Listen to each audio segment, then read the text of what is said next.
Assalamualaikum anak-anakku yang soleh-solihah. Bagaimana kabarnya hari ini? Alhamdulillah.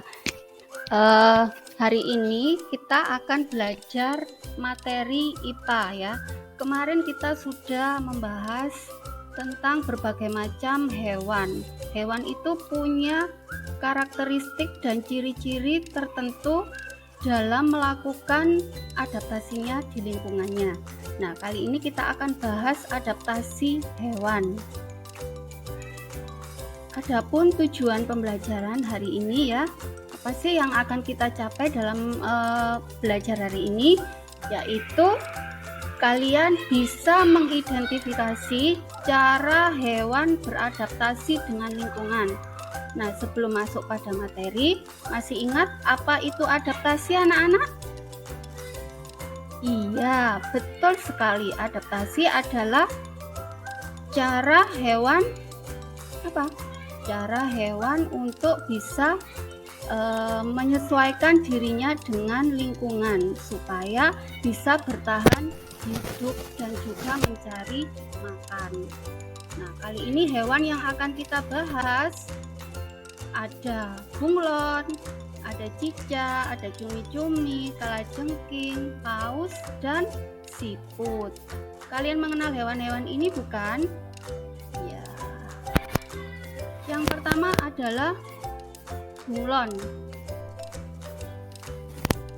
Bunglon dapat menyesuaikan warna tubuhnya ketika dia berada di lingkungannya. Misalkan saja kalau dia berada di pohon, maka warna tubuhnya akan menjadi apa? Ya, menjadi warna hijau. Tepat sekali. Nah, jika dia berada di tanah, maka warna tubuhnya akan berubah menjadi warna coklat. Nah, itu adalah bunglon. Sekarang cicak. Cicak, pernahkah kalian melihat cicak yang tiba-tiba memutuskan ekornya? Kenapa ya kok bisa seperti itu, tapi dia masih bisa hidup, masih bisa berlari? Nah, dalam hal ini cicak itu melindungi dirinya dari serangan musuh dengan cara memutus ekornya atau sering disebut dengan autotomi. Nah, ketika dia dalam keadaan bahaya, maka ekornya akan terputus dengan sendirinya, sementara dia lari. Nah, dari situ predator itu mengira bahwa ekor cicak itu adalah cicaknya. Dari sini paham ya? Oke, kalau sudah paham kita lanjut lagi. Ketiga, di sini ada cumi-cumi. Siapa yang suka makan cumi-cumi? Pernah enggak kalian memperhatikan cumi-cumi itu bagaimana? Ada apanya? Jika kita membelah tubuhnya itu, terlihat apa? Iya, ada warna hitam-hitamnya. Nah, itu sebetulnya apa? Nah, cumi punya cairan hitam seperti tinta, itu digunakan ketika dia dalam keadaan bahaya, diserang oleh musuh, maka dia akan menyemburkan cairan hitam tersebut. Ada yang bertanya? Sudah paham? Oke, kalau sudah paham, kita lanjut ke kalajengking. Nah, kalajengking ini termasuk salah satu hewan yang buas. Siapa yang pernah disengat oleh kalajengking? Tidak ada ya? Semoga tidak ada. Nah, kalajengking melindungi dirinya dari musuh dengan menggunakan sengatannya.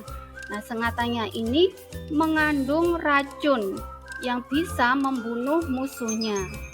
Nah, dari sini karena adanya racun tersebut, maka kalajengking bisa mempertahankan dirinya dari keadaan bahaya. Selanjutnya adalah paus. Pernahkah kalian memperhatikan tayangan di televisi ketika ada paus yang tiba-tiba muncul ke permukaan. Nah, sebetulnya kenapa dia naik ke permukaan? Ya, salah satu ciri dari hewan mamalia air ya, laut, terutama yang hidup di air, itu dia butuh oksigen. Karena apa? Di air memang ada oksigen, akan tetapi kadar oksigennya rendah.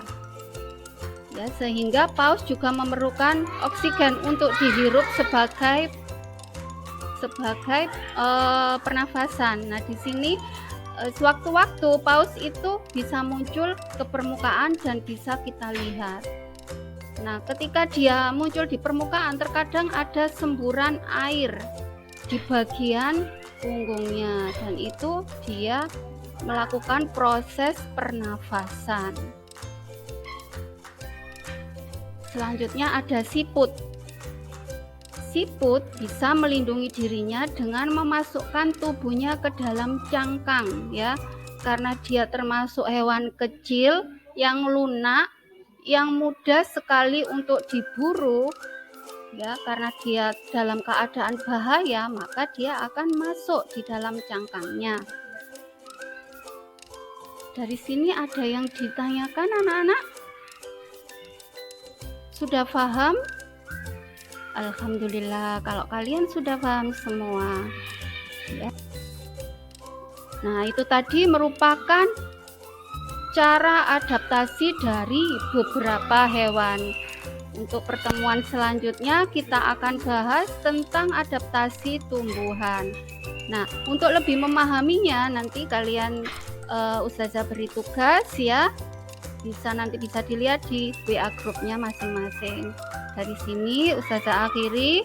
Wassalamualaikum warahmatullahi wabarakatuh.